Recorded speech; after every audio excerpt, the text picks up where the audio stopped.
Thank you, President. My adjournment matter is for the Police Minister. I will preface this by saying I don't relish coming in here and holding the police to account.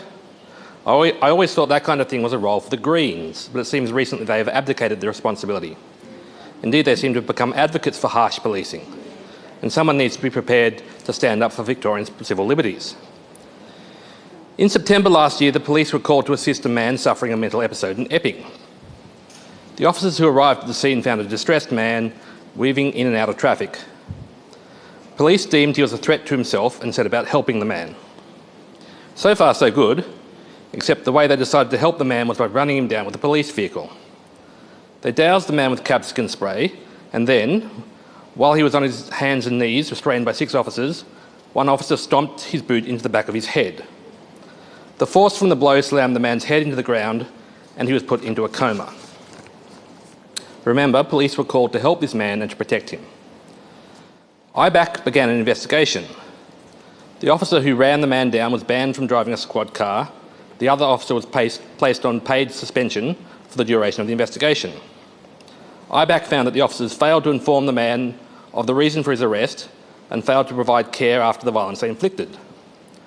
Several officers also apparently failed to turn on their worn body cameras, or at least no footage was recovered by investigators. Despite these findings and the excessive violence shown in video evidence, in July this year, IBAC found that both officers acted lawfully. To my mind, this ruling is incomprehensible. If these acts of gratuitous violence were lawful, then the law is wrong. Following on from this ruling, it seems that VicPol have been empowered to openly attack the Victorian people. We've seen one violent and unjustified assault after another in recent weeks by Victorian police officers against ordinary Victorians. There is clearly a culture of impunity at play.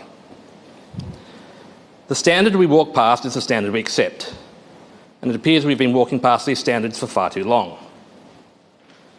A few weeks ago, you responded to a question I asked regarding police violence with the statement, "I support Victoria's police judgement when it comes to how best to use their powers." In the face of this incident from last September, and in the face of the violence we saw during the protests this month, the action I seek is for the Minister to clarify whether she still supports Victoria Police's judgement in the use of their power. Will you walk past this standard, Minister?